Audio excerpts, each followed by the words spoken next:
So hello students, welcome to our channel Pharmacology. Today we are going to discuss one of the important topic, that is meningitis. In the meningitis, first discuss about the three layer of the brain. Consider this is the brain. This is the brain along with the spinal cord. Once this once this brain is developed, the layer that are covering the brain is first pia mater, the nearest layer or the सबसे thinnest layer, the most thinnest layer covering the brain and the spinal cord, that is pia mater. Then is the arachnoid, and then is the most thickest layer, that is the dura mater. There is a space between the pia mater and the arachnoid. That space is called as subarachnoid space. So in that subarachnoid space, you must have heard that cerebrospinal fluid that resist the pressure or that resist any external force on the brain, or that is like a cushioning effect, is present. So in this space, the cerebrospinal fluid is present. Once there is any infection in the brain, the cerebrospinal fluid or the pia mater or the arachnoid or the dura mater, any infection can affect these all layer. So in the case of meningitis, a patient with meningitis, when comes to you, he will tell you that there is fever, there will be malaise, there will be anxiety, there will be neck bone stiffness. So you must consider one thing, that it may be the case of meningitis. Now, the definition of meningitis. The definition of meningitis break this term meningitis in two portions. One is meninges. And the other is itis. You all know itis means inflammation and meninges means the layer of the brain. The three layer of the brain is called as meninges, covering layer. So the inflammation of the layers in general term is meningitis, but to be more specific, the inflammation of the pia mater and the arachnoid is called as meningitis. But to be more precise, the inflammation, there is inflammation in the pia mater and the arachnoid. Along with it, there will be inflammation in the fluid that is filled in it, that is cerebrospinal fluid. Since the cerebrospinal fluid is involved, this meningitis is also called as cerebrospinal fever, since the fever is the clinical symptom that appear in the patient of meningitis. So by the definition, once clear it, the proper definition, that the inflammation of the pia mater, dura mater and the cerebrospinal fluid is called as meningitis. But what about the dura mater? If the dura mater is involved, the meningitis will be called as trichomeningitis or the tracheomeningitis, because it is the hardest layer, dura mater. But the meningitis of the pia mater and the arachnoid, it is called as leptomeningitis. What the term leptomeningitis means? The lepto means delicate. Since the arachnoid and the pia mater are the delicate membrane, so they are called as leptomeningitis in the nature. So now come to the etiological factor. What are the etiological factors that can cause the meningitis? As you all know, the meningitis can be acute meningitis or the chronic meningitis. In the case of acute meningitis or the chronic meningitis, the acute meningitis can be caused by the bacteria, virus and the fungi. They are the infective meningitis. Now the non-infective meningitis, which is very rare and we are not going to discuss at all. Then there is a tuberculosis meningitis or tubercle meningitis, which can be acute, which can be subacute, or maybe the chronic. But in general, in the daily clinical practice, we come to know about the acute meningitis, acute pyogenic meningitis or bacterial meningitis. So now let's discuss about the etiological factor that can cause the acute pyogenic meningitis. The acute pyogenic meningitis, according to the Davidson, a book of general medicine, acute meningitis can be caused by any direct trauma or any direct injury to the dura mater, which can lead to the infection to reach the pia mater, or the microbes or the bacteria to reach the pia mater or the arachnoid. So the direct innervation of the microbes can lead to the infection of the pia mater and the arachnoid. There may be any root like paranasal sinus root, adjacent structure near the brain, which can lead to the entry of microbes in the pia mater and the arachnoid. They are the paranasal sinus. Any otitis media through the ear and through any tooth abscess or any osteomyelitis. How the ear can infect? You all know the ear tympanic membrane is associated, which is very delicate. If any injury to the tympanic membrane can lead to the infection to reach the pia mater and the arachnoid, which is covering the brain and the spinal cord. There is covering over the ventricles also. But that covering is not of so important because ventricles is inside the brain. Okay. Then the another root, that is hematogenous spread or the hematogenous route. In the hematogenous, matlab by blood area or the by blood, the infection can reach to the brain. Yes, there is supply of the blood to the brain, so infection can go to the brain also. Remember one thing, that first in the etiology we have discussed about the direct method. Second, we are going to discuss about the hematogenous method. Hematogenous has been divided two parts, artery and the venous. Now the arterial, like any pneumococcal infection, any bronchiectasis or the bacterial endocarditis, they can lead to the infection to the pia mater and the arachnoid. You all know there is a retrograde venous route. There is a retrograde venous route through which the infection can go to the pia mater and the arachnoid. In the case of, like, think there is boils near the nose. From the nose, the infection reaches to the facial nerve to the different you can say ophthalmic division, and then to the brain area, and then finally the infection to the. You can also think about the infection through the lymphatic. Can anyone answer in the comment box that can lymphatic system lead to the infection of meningitis, can lead to the meningitis? Anyone in the comment box, please answer. Okay, I am answering you no, because in the brain there is no lymphatic supply, so the infection through the lymphatics is not possible in the case of meningitis. Okay, so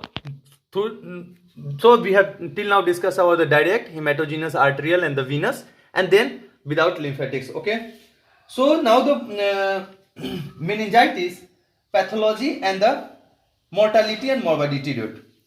According to the different study, meningitis is having high mortality and the high morbidity.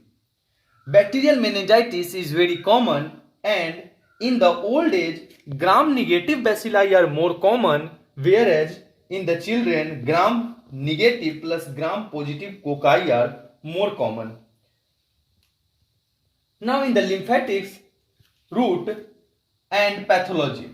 The pia mater and the arachnoid once get inflamed, they are covered by because thin layer of pus. Once get inflamed, okay. Once the infection is going to reach in the pia mater or the arachnoid, there will be a thin layer of pus. You all know when there is any bacterial infection, a layer of pus is developed. So there will be a thin layer of pus and the acute inflammatory reaction will start. The organization of those bacteria will leave a exudate and that can be followed by the fibrosis and the adhesion of those inflamed layer between the two layer and then produce an obstruction to the free flow of the CSF. Once these two layer is obstructed, can the CSF flow easily? No. The continuous flow of the CSF cannot be proper and leading to the dilation of the ventricles and the development of the hydrocephalus. So brain size will increase in the case of meningitis also. Now once there is acute rise in the CSF pressure,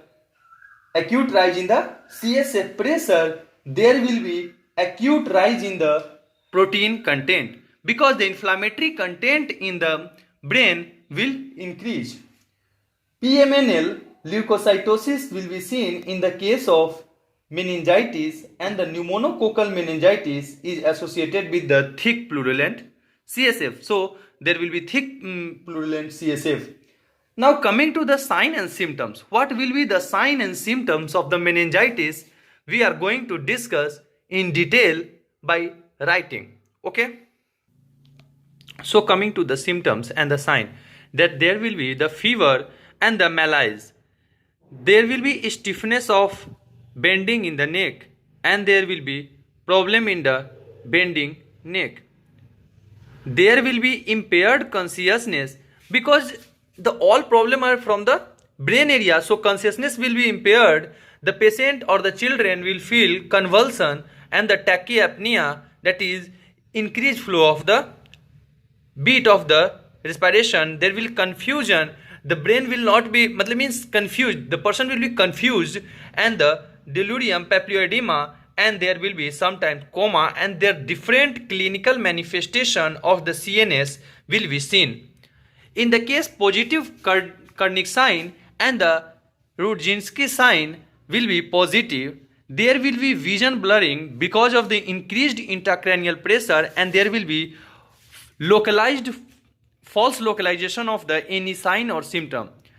The neck will be rigid or rigidity of the neck along with the spasm of the muscle, and lung infection along with the patches in the lungs, the ear infection and the upper respiratory tract infection with the CNS palsy will be seen. Now coming to the what is positive Kernig sign. The positive Kernig sign means the hip joint with bent knee on one side. Okay, remember what is Kernig sign? The flexion of the hip joint will be bent with a knee on one side.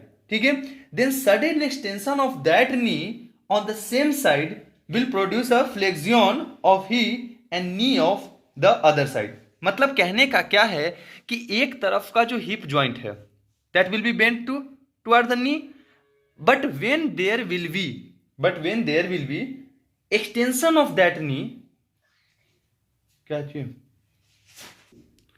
So once there is rigidity in the neck, so once the other knee area, sorry, I was there in the Kernig sign. So once the knee area is extended, there will be flexion of the other side of the knee will be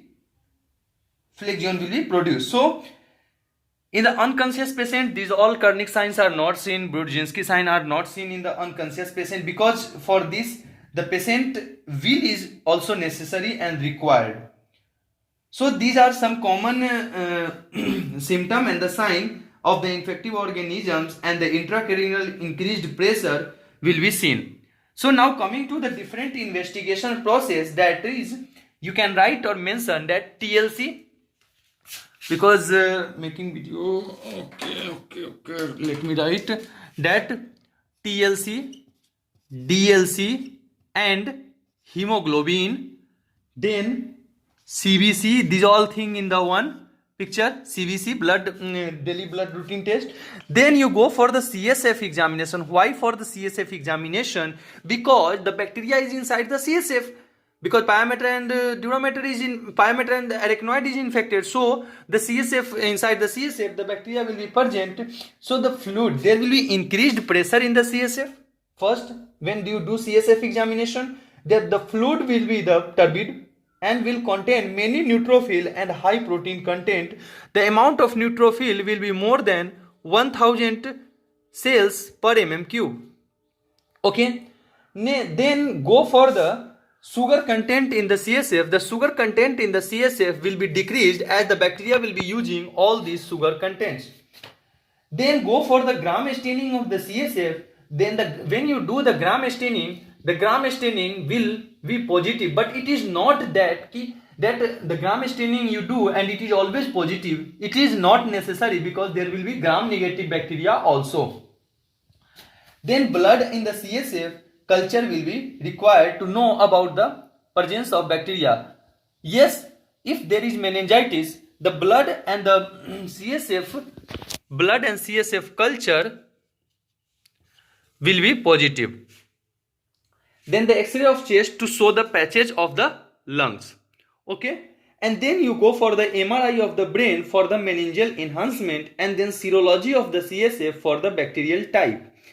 One, you have to also go for the CT scan to check, is there any hydrocephalus that we have discussed, is there any hydrocephalus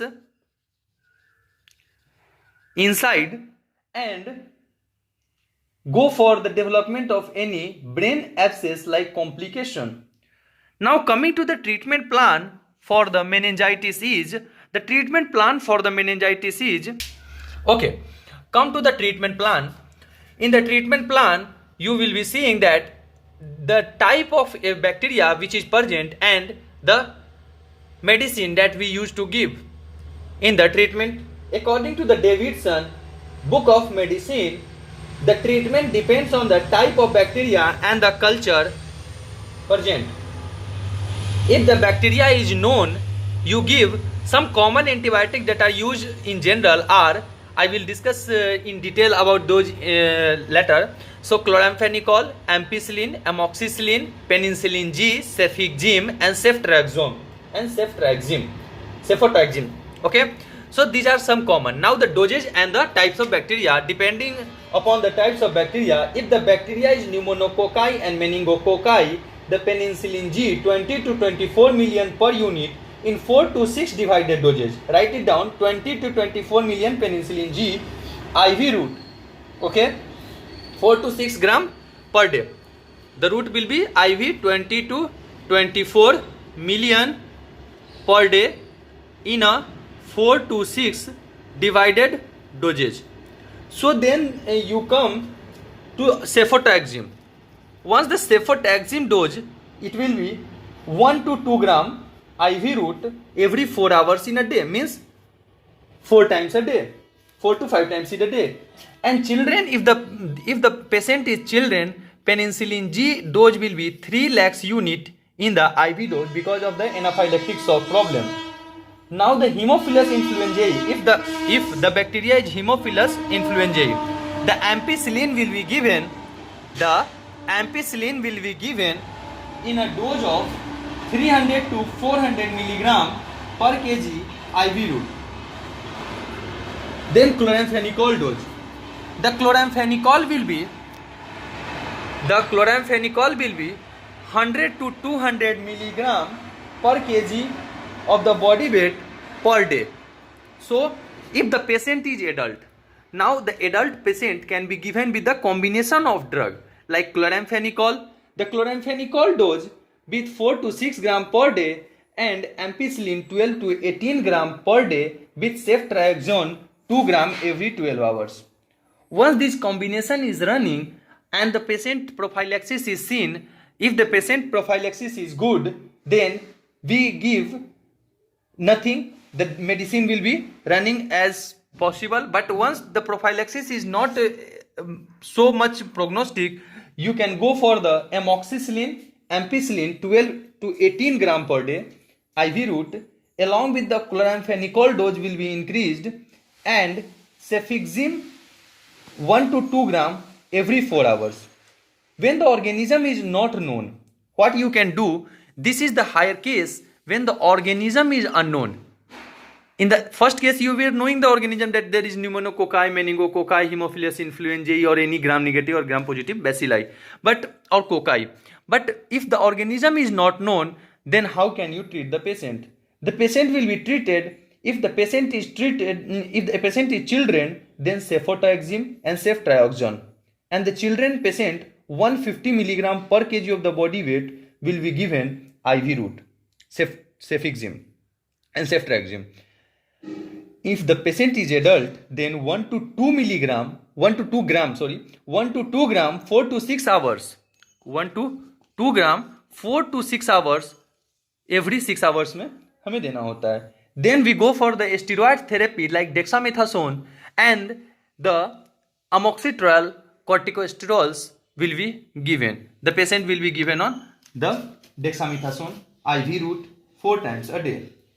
Then for the prophylaxis, rifampicin and ciprofloxacin 500 milligram OD once a day will be given for 2 days.